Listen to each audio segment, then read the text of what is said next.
Hello बच्चों, जय हिंद। आप सभी का दिव्यांश अकेडमी चैनल पर स्वागत है।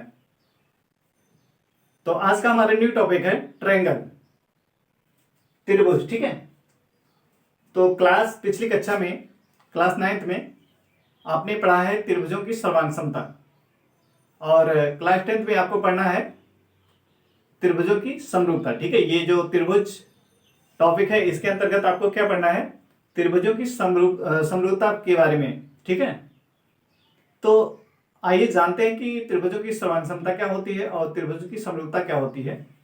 तो देखिए, इसमें सर्वांगसम, पहले तो हमें आकृतियों के बारे में जानना पड़ेगा कि सर्वांगसम आकृतियां क्या होती हैं फिर, और समरूप आकृतियां क्या होती हैं। इसके बाद नेक्स्ट जो प्रश्नावली है उसमें हम पढ़ेंगे समरूपता। ठीक है, तो आइए जानते हैं सर्वांगसम आकृतियां क्या होती हैं। सर्वांगसम आकृतियां जैसे आपका हमने बनाया यहाँ पे,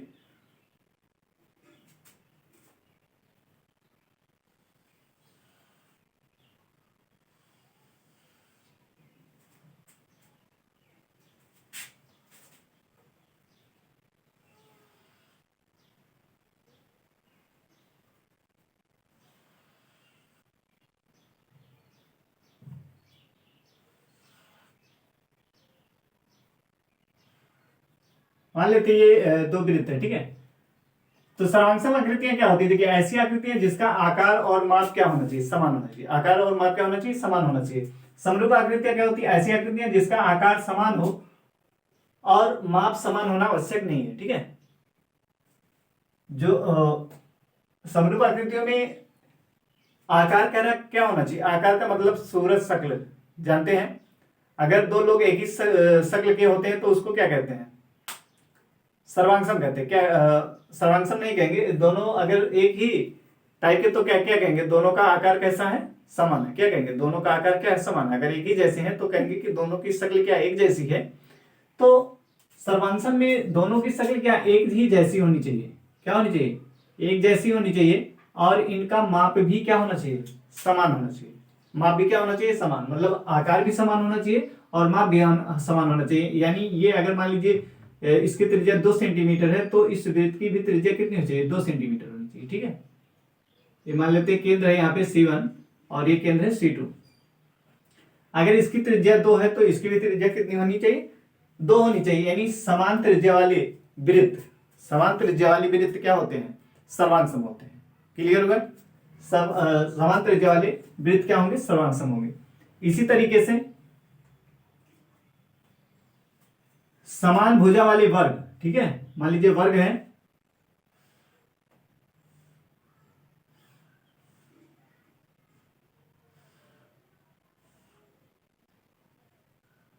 समान लंबाई वाली भुजा का वर्ग, मान लीजिए ये है 3 सेंटीमीटर, कितना है 3 सेंटीमीटर, और इसकी भी भुजा कितनी है 3 सेंटीमीटर है, सब 3 सेंटीमीटर है। तो इस वर्ग को क्या कहेंगे, सर्वांगसम। क्या कहेंगे, ये क्या है, सर्वांगसम आकृति है। 3 सेंटीमीटर भुजा वाला ये जो वर्ग है, ये भी दोनों क्या है, 3-3 सेंटीमीटर भुजा वाले वर्ग हैं। तो इसको क्या कहेंगे, सर्वांगसम आकृति। क्या कहेंगे इसको, सर्वांगसम आकृति। ठीक है, इसी तरीके से त्रिभुज अगर ले लेते हैं, हमने 2 त्रिभुज ले लिया,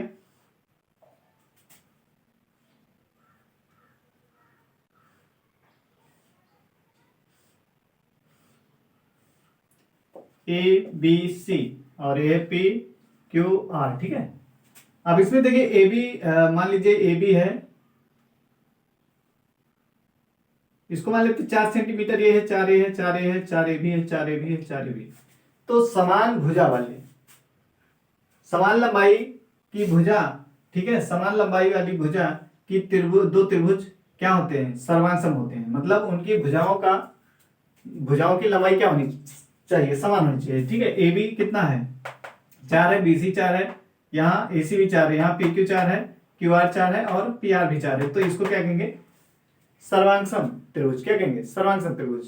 तो ये देख रहे हैं, अगर ये सभी भुजा बराबर है तो ये कैसे त्रिभुज, ये कैसे त्रिभुज है, ये समबाहु त्रिभुज है। समबाहु त्रिभुज कैसे त्रिभुज है, ये समबाहु त्रिभुज है। ठीक है, तो इसका मतलब क्या हुआ कि समबाहु त्रिभुज जो होते हैं वो क्या होते हैं, सर्वांगसम होते हैं। समबाहु त्रिभुज क्या होते हैं, सर्वांगसम होते हैं। ठीक है, समान त्रिज्या वाले वृत्त सर्वांगसम होंगे, समान भुजा वाले वर्ग जो है वो भी क्या होते हैं, सर्वांगसम होते हैं। और समबाहु त्रिभुज समबाहु त्रिभुज भी क्या होते हैं, सर्वांग सम होते हैं। तो सर्वांग सम आपको पता चला कि उनमें जो है आकार, देखिए ये वृत्त है तो ये भी वृत्त है, ये वर्ग है तो ये भी वर्ग है, मतलब आकार जो है एक जैसा है, ठीक है। और माप माप भी क्या है, समान है। यहाँ 2 सेंटीमीटर त्रिज्या वाली है, यहाँ क्या 3 सेंटीमीटर भुजा वाली है, यहाँ पे 4-4 सेंटीमीटर भुजा वाली है, ठीक है। आकार में देखिए आकार भी सेम है और माप भी क्या है, समान दिया है। तो सर्वांगसम आकृत, सर्वांगसम होने के लिए क्या होना चाहिए, उनका आकार यानी सूरज शक्ल एक जैसा होना चाहिए और उनका माप भी क्या होना चाहिए, समान होना चाहिए, ठीक है। तो उसको क्या कहेंगे, सर्वांगसम। समरूप आकृतियां समझते हैं। समरूप आकृतियां क्या होती हैं, जैसे आपने एक वृत्त लिया छोटा सा, ठीक है, और एक वृत्त ले लिया आपने बड़ा था, इसकी त्रिज्या मान लेते हैं 2 है और इसकी त्रिज्या मान लेते हैं 3 सेंटीमीटर, ठीक है।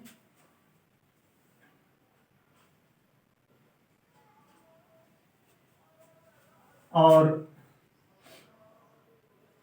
एक वर्ग ले लेते हैं यहाँ पे और एक बड़ा सा वर्ग ले लेते हैं। इसकी माप मान लेते हैं 2 है और इसकी माप कितनी है, 4 सेंटीमीटर है, ठीक है। इसकी कितनी है, 4-4 है और इसका कितना है, 2-2 है, ठीक है। त्रिभुज ले लेते हैं ABC और एक बड़ा सा त्रिभुज ले लेते हैं PQR, ठीक है। ये ABC PQR। अब इसमें देखिए ये C1 है और ये C2 है, 2 वृत्त हैं।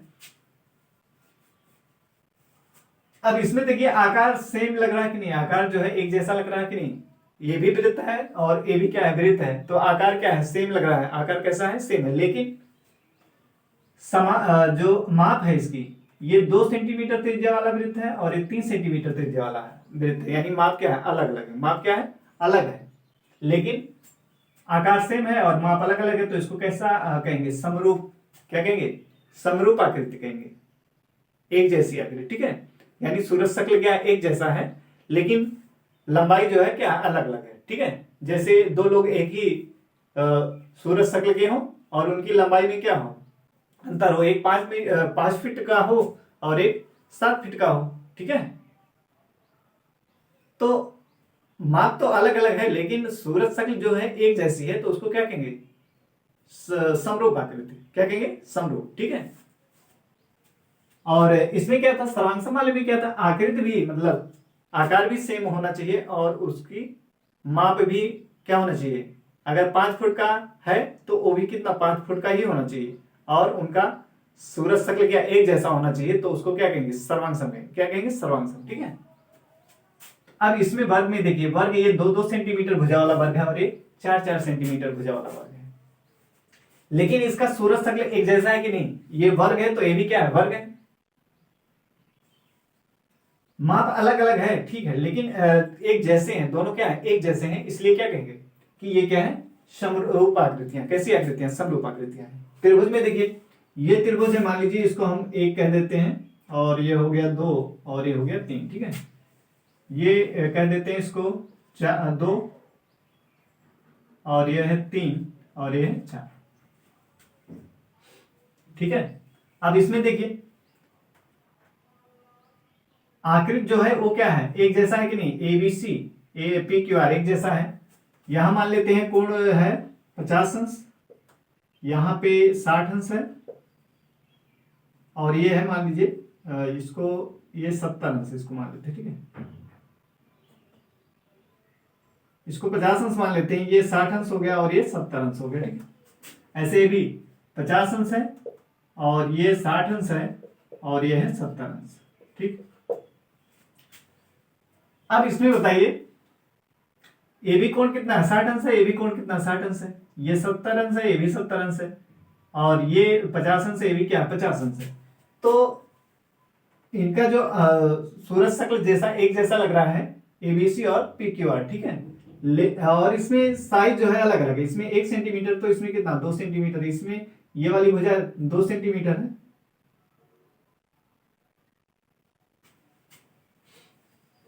हाँ ये 1 सेंटीमीटर तो ये 2 सेंटीमीटर, ये 2 है तो ये क्या 3 है, ये वाली भुजा कितनी है 3 है तो ये कितनी है 4 है, ठीक है। तो ये क्या है समरूप आकृतियां, मतलब माप अलग अलग है लेकिन आकृति जो है, आकार जो है क्या है, एक जैसा है, तो इसको क्या कहेंगे, समरूप। ठीक है, ये क्या है, समरूप आकृतियां हैं। तो आपको सर्वांगसम आकृतियां और समरूप आकृतियां जानकारी हो गया होगा। तो आइए हम कुछ फिगर के माध्यम से इस कॉन्सेप्ट को और क्लियर करते हैं। ठीक है,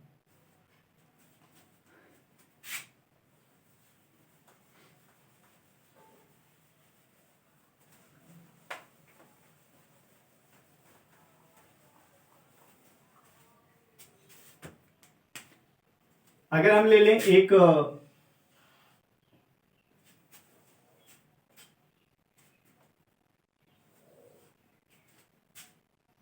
एक हम वृत्त ले लेते हैं और एक वर्ग ले लेते हैं। ठीक है, अब इसको आपको बताना है, मान लीजिए ये इसका क्षेत्रफल मान लेते हैं कितना है, 16 सेंटीमीटर स्क्वायर। इसका कितना है, 16 सेंटीमीटर स्क्वायर। इसका भी क्षेत्रफल कितना है, 16 सेंटीमीटर स्क्वायर। ठीक है, ये, और यहां पे हम दो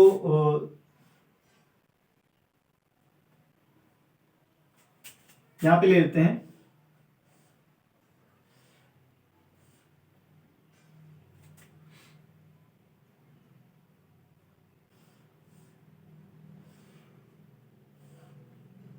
इस वर्ग का क्षेत्रफल मान लेते हैं 4 सेंटीमीटर स्क्वायर है, और इसका भी क्षेत्रफल कितना है, 4 सेंटीमीटर स्क्वायर। ठीक है,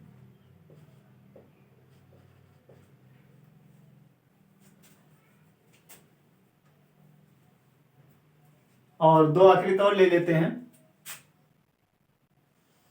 एक छोटा वृत्त ले लेते हैं और एक बड़ा वृत्त। ठीक है, इसका क्षेत्रफल ले लेते हैं, इसका मान लीजिए 2 सेंटीमीटर स्क्वायर है इसका क्षेत्रफल, और इसका क्षेत्रफल जो है ये है 5 सेंटीमीटर स्क्वायर। क्या है, 5 सेंटीमीटर स्क्वायर। ठीक है, अब इसको बताइए, ये वृत्त है, ये क्या है, वर्ग। ये क्या है, ये है वृत्त और ये है वर्ग। ठीक है, अब इसको बताइए ये दोनों समरूप है कि नहीं। अब इसमें सर्वांग समता हमें और समरूप आकृतियां बताना है। तो इसका देखिए, आकार तो अलग अलग है, आकार इसका देख रहे हैं तो आकार क्या है, आकार भिन्न है। आकार क्या है, भिन्न है। और तथा माप जो है वो क्या, माप क्या है, समान है। माप क्या है, समान। यहां पे देखिए 16 सेंटीमीटर स्क्वायर ये भी है, 16 सेंटीमीटर स्क्वायर ये भी है। तो आकार तो भिन्न है, अलग अलग है, लेकिन माप क्या है, समान है।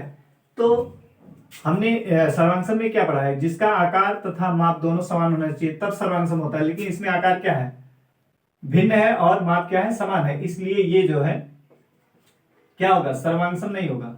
सर्वांगसम नहीं है। क्यों, सर्वांगसम आकृतियां नहीं है। इसको देखिए, ऐसी आकृति जिसका आकार समान हो और माप क्या है, समान होना आवश्यक नहीं है। तो यहां पे क्या है, आकार भिन्न है, उसमें आकार समान होना चाहिए, और माप जो है समान होना आवश्यक नहीं। इसमें आप माप क्या है, समान है। ठीक है, लेकिन आकार भिन्न है, तो इसलिए ये भी क्या है, तथा क्या लिखेंगे, समरूप भी नहीं है। समरूप ना तो सर्वांगसम है और ना ही समरूप है। ठीक है, इसमें हमने देखा ये क्या है, ना तो सर्वांगसम है और ना ही समरूप है, क्योंकि सर्वांगसम होने के लिए आकार और माप समान होना चाहिए, और उसमें आकार समान होना चाहिए और माप समान होना आवश्यक नहीं है। मतलब समान हो भी सकता है और नहीं भी हो सकता है। ठीक है, तो ये तो सर्वांगसम नहीं हुआ। इस वाले को देखिए, ये 4 सेंटीमीटर स्क्वायर, इसका भी 4 सेंटीमीटर क्षेत्रफल है, तो आकार में सेम लग रहा है। आकार में क्या एक जैसा है कि नहीं, तो लिखेंगे आकार इसका क्या है, आकार समान है। आकार क्या है, आकार लिखेंगे समान, तथा माप क्या है, माप भी समान है। ठीक है, आकार समान, आकार तथा माप क्या है, समान है। आकार भी समान है, माप भी समान है, तो क्या हो जाएगा, ये क्या हो जाएंगे, सर्वांगसम। क्या हो जाएंगे, सर्वांगसम है। ठीक है, सर्वांगसम में यही बताया है कि आकार और माप क्या होना चाहिए, समान होना चाहिए। तो ये भी 4 सेंटीमीटर स्क्वायर, ये भी 4 सेंटीमीटर स्क्वायर है, और इसका आकार भी क्या है, समान है, तो इसलिए क्या कहेंगे, सर्वांगसम कहेंगे। अब इसको देखिए, समरूप कहेंगे कि नहीं। समरूप के लिए क्या बताया, जिसका आकार समान हो, आकार तो समान है कह रहा, और माप समान होना आवश्यक नहीं। इसका मतलब क्या होगा कि आकार समान हो भी सकता है, ठीक है, हो भी सकता है और नहीं भी हो सकता है। तो आकार समान है और माप भी समान है, तो इसलिए ये क्या है, समरूप भी है, ठीक है। ये क्या है, समरूप है, तो लिखेंगे यह सर्वांगसम और समरूप दोनों है, ठीक है। ये सर्वांगसम भी है और समरूप भी है। यह सर्वांगसम और समरूप दोनों है, सर्वांगसम भी है और समरूप भी है। इसको देखिए, इसमें इसका क्षेत्रफल 2 सेंटीमीटर स्क्वायर है, इसका क्षेत्रफल कितना, 5 सेंटीमीटर स्क्वायर है। तो आकार इसका देखिए, वृत्त ये भी दोनों वृत्त ही है, तो लिखेंगे आकार क्या है, आकार, सूरज शक्ल तो क्या एक जैसा है, तो लिखेंगे आकार क्या है, समान। आकार क्या है, समान। और माप, माप देखिए इसमें, माप ये 2 सेंटीमीटर स्क्वायर कितना, 5 सेंटीमीटर। माप क्या है, भिन्न है, माप भिन्न है यानी समान नहीं है, ठीक है। माप भिन्न यानी असमान है, क्यों, अलग अलग क्षेत्रफल आया, इसका मतलब क्या, माप अलग अलग है। तो सर्वांगसम के लिए क्या होना चाहिए, आकार और माप दोनों समान होना चाहिए, तो ये सर्वांगसम नहीं है, ठीक। ये क्या लिखेंगे, सर्वांगसम नहीं, सर्वांगसम, सर्वांगसम नहीं, ठीक है। ये है सर्वांगसम नहीं, सर्वांगसम नहीं है। और इसमें देखिए, आकार क्या समान हो और माप समान होना आवश्यक नहीं है। आकार तो समान है लेकिन माप अलग अलग है, तो इसलिए क्या लिखेंगे, यह जो है समरूप है। ये क्या है, समरूप, समरूप आकृति, यह क्या है, समरूप, ठीक है। तो क्लियर हुआ, हमने दो दो फिगर को लेके आपको समझाने का प्रयास किया है, आपको समझ में आया होगा। इसमें देख रहे हैं आकार जो है समान है, लेकिन आकार जो है अलग अलग है, माप समान है, तो ये सर्वांगसम नहीं है और ना ही क्या है, ना ही समरूप है। इसमें हमने देखा कि आकार एक जैसा है और इसका माप भी क्या समान है, इसलिए क्या होगा, सर्वांगसम होगा और समरूप भी होगा, ठीक है। इसको हमने देखा, इसमें जो है आकार समान है, माप भिन्न है, असमान है, तो इसके लिए बताया गया कि आकार समान हो और माप समान होना आवश्यक नहीं है, यानी समान हो भी सकता है और नहीं भी हो सकता है। तो ऐसी आकृति को क्या कहते हैं, समरूप आकृति, ठीक है। क्लियर हुआ होगा आपको।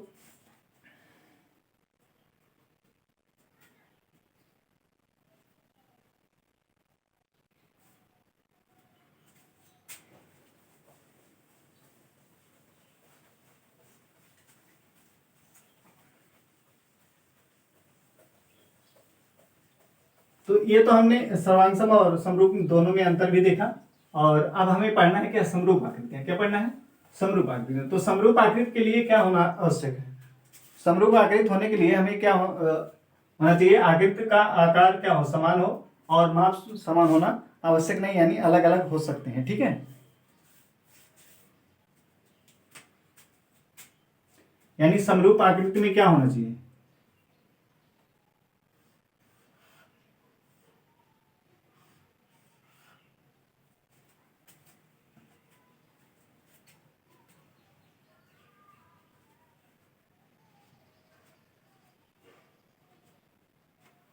तो आपने देखा 2 वर्ग दिए थे, ठीक है। वर्ग में इसका क्षेत्रफल जितना था 4 सेंटीमीटर स्क्वायर, इसका भी क्षेत्रफल कितना था, 4 सेंटीमीटर स्क्वायर। तो आपको क्लियर हो गया होगा कि सर्वांगसम आकृतियां जो है वो क्या होती है, समरूप आकृतियां होती हैं। सर्वांगसम आकृतियां क्या होती है, समरूप आकृतियां होती हैं, लेकिन समरूप आकृतियां सर्वांगसम आकृतियां नहीं होंगी, ठीक है। समरूप आकृतियां सर्वांगसम आकृतियां नहीं होंगी, इसको आप नोट कर सकते हैं, इस पॉइंट को।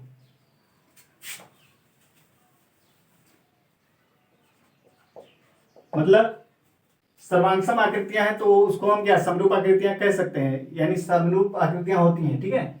सर्वांगसम आकृतियां, सर्वांगसम आकृतियां समरूप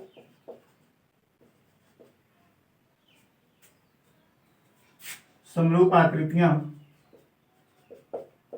होती हैं, परंतु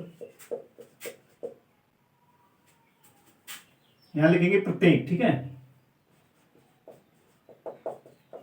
प्रत्येक सर्वांसम आकृतियां समरूप आकृतियां होती हैं, परंतु प्रत्येक समरूप प्रत्येक समरूप आकृतियां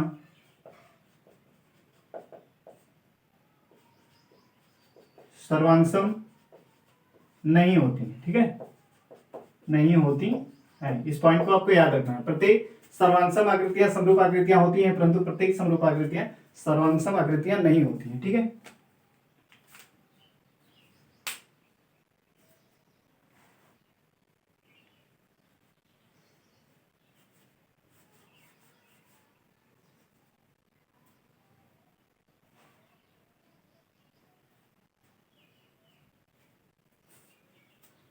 अब हमें समरूप आकृतियों के बारे में जानना है, तो इसके कुछ नियम हैं। ठीक है, ये हो गया। अब इसका समरूप आकृतियों के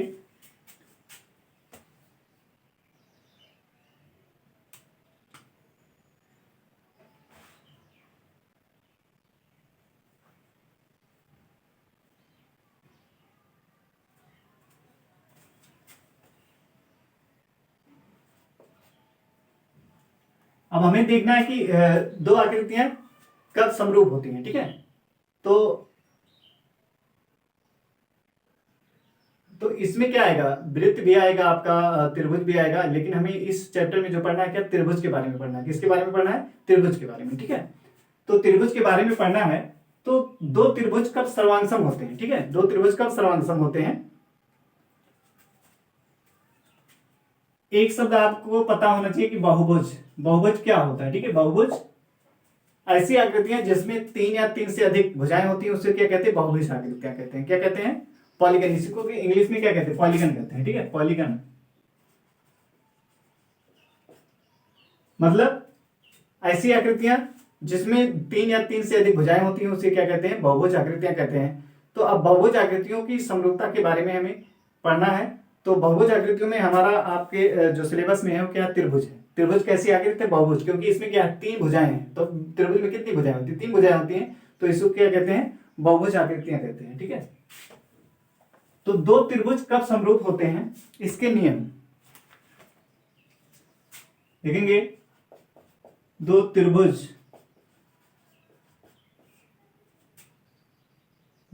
समरूप होते हैं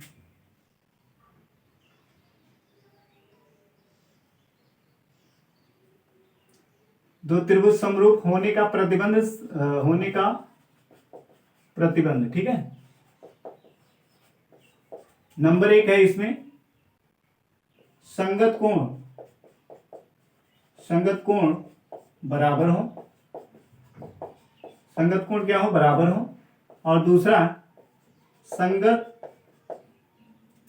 भुजाओं का अनुपात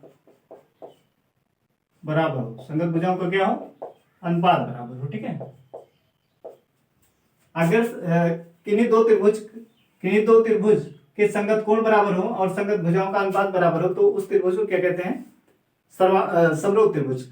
क्या कहेंगे उसको, समरूप त्रिभुज। ठीक है, मान लेते हैं हमने एक त्रिभुज ले लिया ABC और दूसरा त्रिभुज है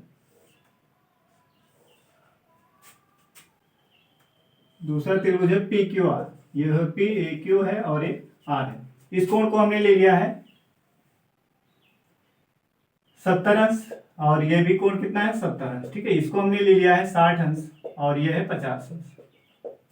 इसको हमने ले लिया 60 अंश और ये है 50 अंश। ठीक है, अब इसको देखिए, ये हमारा है, मान लीजिए एक हो गया और ये हो गया भुजा 2 और ये 3, ये 2 है और ये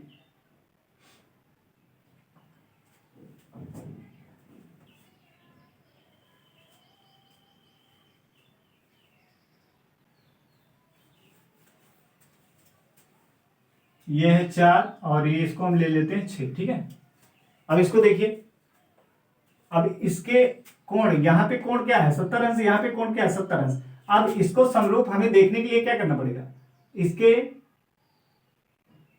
एंटी क्लॉकवाइज, ठीक है, एंटी क्लॉकवाइज यानी घड़ी की विपरीत दिशा में देखेंगे। ये 70 अंश है तो इसके विपरीत देखेंगे यहाँ पे ये कोण बी, ठीक है, ये भी कितना है, ये 70 अंश है, यहाँ पर भी 70 अंश है, तो यहाँ पे देखेंगे ये 70 अंश है, फिर हमने देखा ये कितना 60 अंश है, यहाँ पे हमने देखा 70 अंश है, इसके एंटी क्लॉकवाइज यानी घड़ी की विपरीत दिशा में हमने देखा 60 अंश है, फिर ये 60 अंश है तो इधर हमने देखा कि कितना कोण सी कितना है 50 अंश, तो इसके ये हम एंटी क्लॉकवाइज जाएंगे घड़ी के विपरीत दिशा में, तो यहाँ पे देख रहे हैं ये कितना है 50 अंश मिल रहा है, यानी ये 70 ये भी दोनों में क्या है समान है, यानी कोण ए बराबर किसके हैं, कोण पी, ठीक है, कोण ए बराबर क्या है, कोण पी है, यहाँ पे कोण ए बराबर क्या है, कोण पी।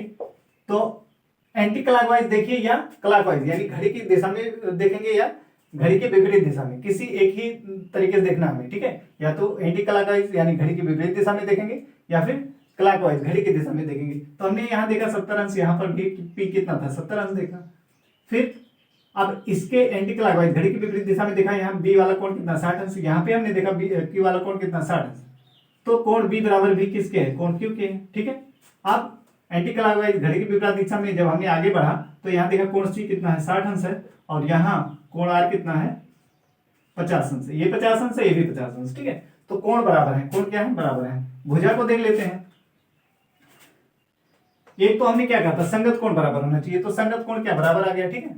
अब संगत भुजा देखनी है, भुजा ए बी, अब ए बी तो घड़ी की विपरीत दिशा में ही देखेंगे, ए बी के बाद क्या बी सी है, ठीक है, तो ए बी के संगत यहाँ पे कौन होगा, घड़ी की विपरीत दिशा में ए बी के संगत कौन है, पी क्यू है, तो ये पी क्यू, ठीक, और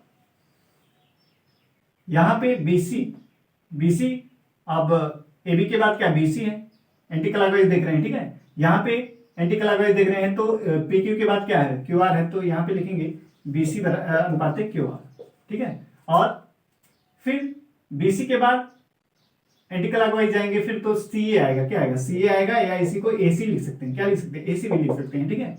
और यहाँ पे जब हमने देखा एंटी क्लॉकवाइज घड़ी की विपरीत दिशा में आर क्या आएगा आर पी आएगा, ठीक है, क्या आएगा आर पी, तो ये हमें मिला, या इसी को हम क्या ए सी भी लिख सकते हैं, क्या लिख सकते हैं ए सी लिख सकते हैं, और इसको पी आर लिख सकते हैं। तो इसका अनुपात हमें देखना है, इसका अनुपात देखिए ए बी बटे पी क्यू कितना है, ए बी 1 है और पी क्यू कितना 2, यहां पे देखिए बी सी बटे क्यू आर, अनुपात का मतलब क्या होता है बेटा होता है, तो बी सी बटे क्यू आर, अब यहाँ बी सी देखिए कितना, बी सी है 3 और क्यू आर कितना 6, तो इसको काटेंगे तो कितना आ जाएगा 3 एकम 3 3 1 बटे 2 आ गया, ठीक है। यहां से देखिए ए सी बटे क्या लिख सकते हैं पी आर, ए सी कितना है ए सी है 3 और नहीं ए सी है 2 और पी आर कितना 4, ए सी है 2 और पी आर कितना 4 है, तो इसको कैंसिल करेंगे 2 एकम 2 2 दूनी 4 यानी कितना आ गया 1 बटे 2 आ गया, तो इसका अनुपात देख रहे हैं क्या बराबर है, अनुपात क्या बराबर आ रहा है, तो इसका मतलब ये दोनों त्रिभुज क्या समरूप है, ठीक है। तो लिखेंगे ये एक कंडीशन हमारा हो गया, पहली शर्त हमारी क्या थी, कोण संगत कोण क्या होनी चाहिए बराबर, ठीक है, संगत कोण बराबर है और कोण बी है, कोण बी बराबर है कोण क्यू के, ठीक है, और कोण सी बराबर है कोण आर, और संगत भुजा दूसरा हमने देखा भुजाओं का अनुपात, संगत भुजाओं का अनुपात ए बी बटे पी क्यू, बी सी बटे क्यू आर और ए सी बटे पी आर, ठीक है। ये कंडीशन ये था संगत कोण बराबर होना चाहिए और संगत भुजाओं का अनुपात क्या होना चाहिए बराबर होना चाहिए, तो हमने देखा 1 बटे 2 सब में आया है, तो संगत भुजाओं का अनुपात भी बराबर है, इसका मतलब त्रिभुज ए बी सी क्या कह सकते हैं, त्रिभुज ए बी सी समरूप त्रिभुज पी क्यू आर, ठीक है। तो यहाँ ये देखिए समरूप का प्रतीक है, ये समरूप ऐसे लिखा जाता है, ठीक है, समरूप लिखने का ये जो प्रतीक है इस तरीके से ऐसे कर देते हैं, ठीक है। तो त्रिभुज एबीसी समरूप त्रिभुज क्या है पी क्यू आर, तो समरूप दो त्रिभुजों के समरूप होने के लिए क्या होना चाहिए, उनके संगत कोण बराबर होने चाहिए और उनकी संगत भुजाओं का अनुपात बराबर होना चाहिए, ठीक है। तो आपको ये समझ में आया होगा समरूप क्या होता है, ठीक है। हमें ये भी आपको ध्यान देखना है कि आपको क्लॉकवाइज देखना है या एंटी क्लॉकवाइज, क्लॉकवाइज इस दिशा में, ठीक है, घड़ी की दिशा में, या घड़ी के विपरीत दिशा में इसको देखना है, संगत कोण को भी देखना है और संगत भुजा को भी देखना है। हमने कोण 70 अंश देखा, यहाँ पे इसके संगत 70 देखा यहाँ पर भी, ठीक है। और फिर इस एंटी क्लॉकवाइज घड़ी की विपरीत दिशा में देखा कोण P कितना 60 अंश है, इसके देखा घड़ी के विपरीत दिशा में Q कितना 60 अंश है। फिर कोण C देखा हमने 50, यहाँ पे कोण देखा कितना R 50 है।